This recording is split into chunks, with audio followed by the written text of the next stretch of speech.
السلام عليكم ورحمة الله وبركاته. اهلا وسهلا بكل احبابي اللي مشرفيني بالقناة.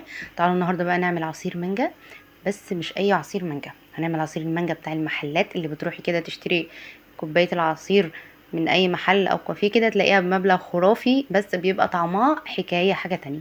يلا بينا كده نسمي الله. معايا اول حاجة ايه؟ مانجايتين كده ايه، حلوين طبعا. موسم المانجا السنة دي ما شاء الله عليه. طبعا احنا لسه في اول الموسم، والمانجا حلوة قوي من بدايتها. يعني السنة دي ما شاء الله المانجا حلوة قوي. طبعا اي نوع مانجا انتي بتحبيه اعمليه. هقشر المانجا كده ايه قشرة خفيفة، تكون خفيفة خالص. وهقطع بقى، هاخد البذرة بتاعتها صغيرة مش كبيرة وفيها لحم كتير. حاولي نوع المانجا اللي انتي هتعمليه يكون نوع كويس، تمام. تكون مسكرة، ما تكونش مززة ولا يعني، يكون نوعها كويس. بصوا بقى تقطيعة المانجا دي للأكل. تقطعيها من النص كده وتمشي السكينة عليها وتلفي ايديكي شمال ويمين، هتطلع معاكي بالطريقة دي.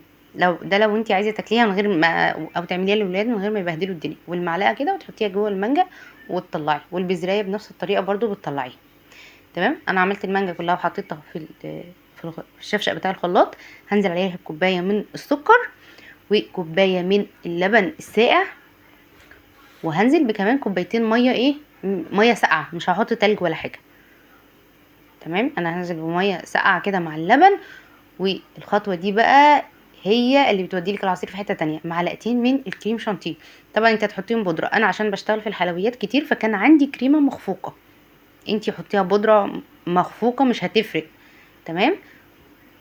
حطي بقى الحاجات اللي قلتلك عليها دي كلها، واضربي اديله ضربه حلوه كده العصير، وصبيه بقى في الكوبايات بتاعتك. العصير قوامه تحفه، قوامه تحفه بجد، وطعمه والله العظيم رهيب رهيب. اللي هيجربه هيدعيلي يا جماعه.